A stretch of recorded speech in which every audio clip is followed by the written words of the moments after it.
This reading is for day 15 of the year 2021. I'm reading from the New Living Translation of the Chronological One-Year Reading Bible. Today's scripture is from the book of Genesis. Genesis chapter 40, starting at verse 1. Heading: Joseph interprets two dreams. Sometime later, Pharaoh's chief cupbearer and chief baker offended the royal master. Pharaoh became angry with these two officials, and he put them in the prison where Joseph was, in the palace of the captain of the guard. They remained in prison for quite some time, and the captain of the guard assigned them to Joseph, who looked after them. While they were in prison, Pharaoh's cupbearer and baker each had a dream one night, and each dream had its own meaning. When Joseph saw them the next morning, he noticed that they both looked upset. "Why do you look so worried today?" he asked them. And they replied, "We both had dreams last night, but no one can tell us what they mean." "Interpreting dreams is God's business," Joseph replied. "Go ahead and tell me your dreams." So the chief cupbearer told Joseph his dream first. In that dream, he said, "I saw a grapevine in front of me. The vine had 3 branches that began to bud and blossom, and soon it produced clusters of ripe grapes. I was holding Pharaoh's wine cup in my hand, so I took a cluster of grapes and squeezed the juice into the cup. Then I placed the cup in Pharaoh's hand." "This is what the dream means," Joseph said. "The 3 branches represent 3 days. Within 3 days, Pharaoh will lift you up and restore you to your position as the chief cupbearer. And please remember me, and do me a favor when things go well for you. Mention me to Pharaoh, so he might let me out of this place. For I was kidnapped from my homeland, the land of the Hebrews, and now I'm here in prison, but I did nothing to deserve it." When the chief baker saw that Joseph had given the first dream such a positive interpretation, he said to Joseph, "I had a dream too. In my dream, there were 3 baskets of white pastry stacked on my head. The top basket contained all kinds of pastries for Pharaoh, but the birds came and ate from them, right out of the basket on my head." "This is what the dream means," Joseph told him. "The 3 baskets also represent 3 days. 3 days from now, Pharaoh will lift you up and impale your body on a pole. Then birds will come and peck away at your flesh." Pharaoh's birthday came 3 days later, and he prepared a banquet for all his officials and staff.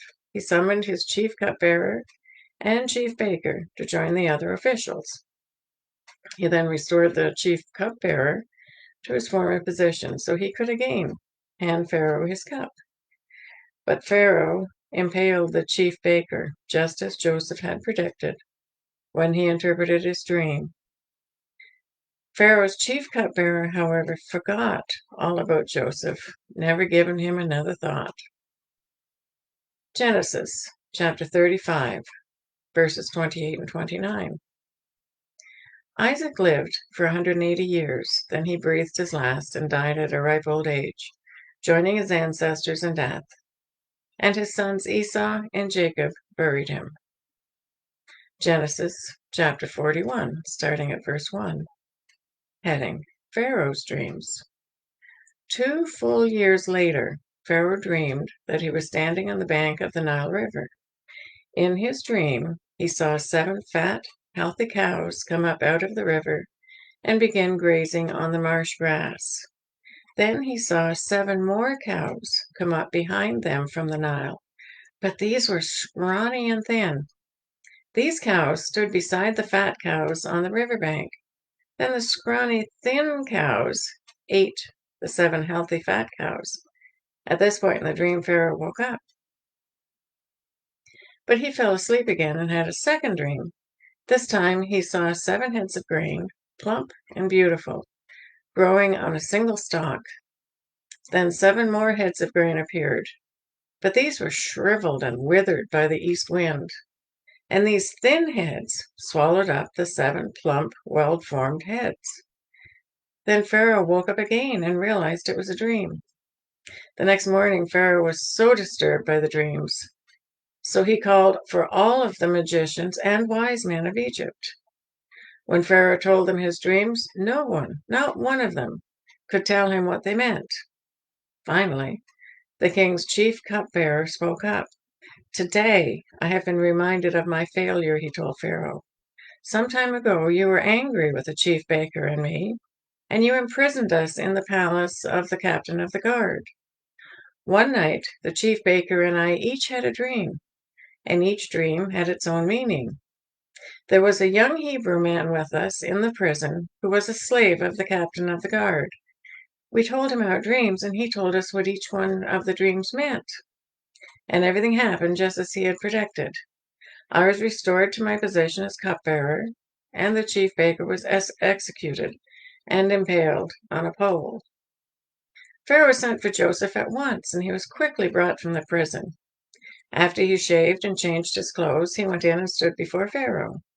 Then Pharaoh said to Joseph, I had a dream last night, and no one here can tell me what it means. But I have heard that when you hear about a dream, you can interpret it. It is beyond my power to do this, Joseph replied, but God can tell you what it means and set you at ease. So Pharaoh told Joseph his dream. In my dream, he said, I was standing on the bank of the Nile River, and I saw 7 fat, healthy cows come up out of the river and begin grazing in the marsh grass. But then I saw 7 sick-looking cows, scrawny and thin, come up after them. I've never seen such sorry-looking animals in all the land of Egypt.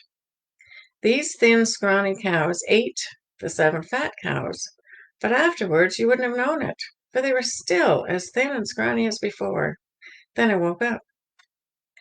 In my dream, I also saw 7 heads of grain, full and beautiful, growing on a single stalk. Then 7 more heads of grain appeared, and these were blighted, shriveled, and withered by the east wind.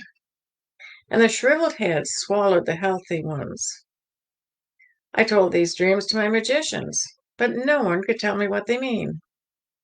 Joseph responded, both of Pharaoh's dreams mean the same thing. God is telling Pharaoh in advance what he is going to do. The 7 healthy cows and the 7 healthy heads of grain both represent 7 years of prosperity. The 7 thin, scrawny cows that came up later and the 7 thin heads of grain, withered by the east wind, represent 7 years of famine. This will happen just as I have described it, for God has revealed to Pharaoh in advance what he is about to do. The next 7 years will be a period of great prosperity throughout the land of Egypt.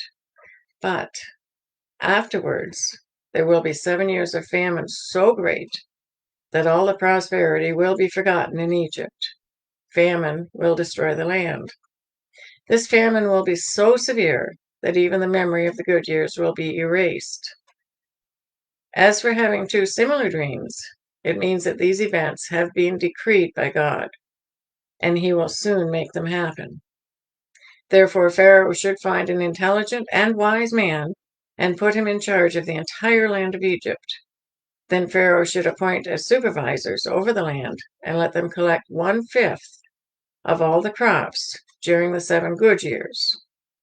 Have them gather all the food produced in the good years that are just ahead and bring it to Pharaoh's storehouses.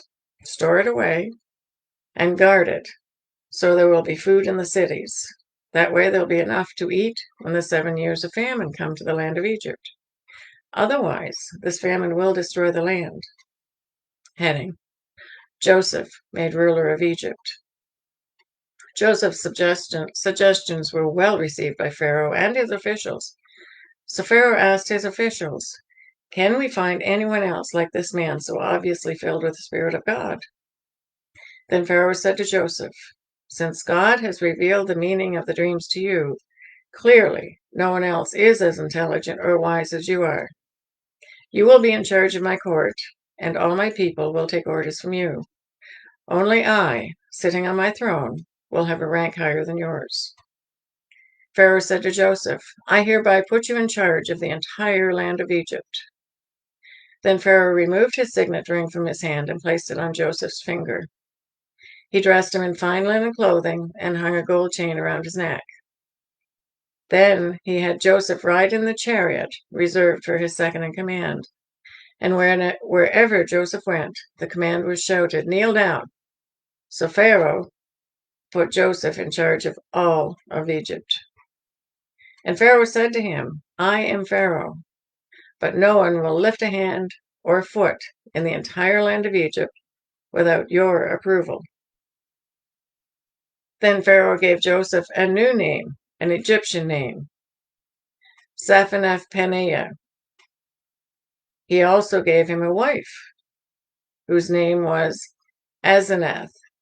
She was the daughter of Potipharah, the priest of On. So Joseph took charge of the entire land of Egypt. He was 30 years old when he began serving in the court of Pharaoh, the king of Egypt. And when Joseph left Pharaoh's presence, he inspected the entire land of Egypt. As predicted, for 7 years the land produced bumper crops. During those years, Joseph gathered all the crops grown in Egypt and stored the grain from the surrounding fields in the cities. He piled up huge amounts of grain, like sand on the seashore. Finally, he stopped keeping records because there was too much to measure. During this time, before the first of the famine years, 2 sons were born to Joseph and his wife, Asenath, the daughter of Potipharah, the priest of On. Joseph named his older son Manasseh, for he said, "God has made me forget all my troubles and everyone in my father's family." Joseph named his second son Ephraim, for he said, "God has made me fruitful in this land of my grief." At last, the 7 years of bumper crops throughout the land of Egypt came to an end. Then the 7 years of famine began, just as Joseph had predicted. The famine also struck all the surrounding countries. But throughout Egypt, there was plenty of food. Eventually, however, the famine spread throughout the land of Egypt as well. And when the people cried out to Pharaoh for food, he told them, "Go to Joseph and do whatever he tells you." So with severe famine everywhere, Joseph opened up the storehouses and distributed grain to the Egyptians. For the famine was severe throughout the land of Egypt, and people from all around came to Egypt to buy grain from Joseph, because the famine was severe throughout the world. That is the reading for day 15. God bless each and every one of you, and may God be with you until we meet again.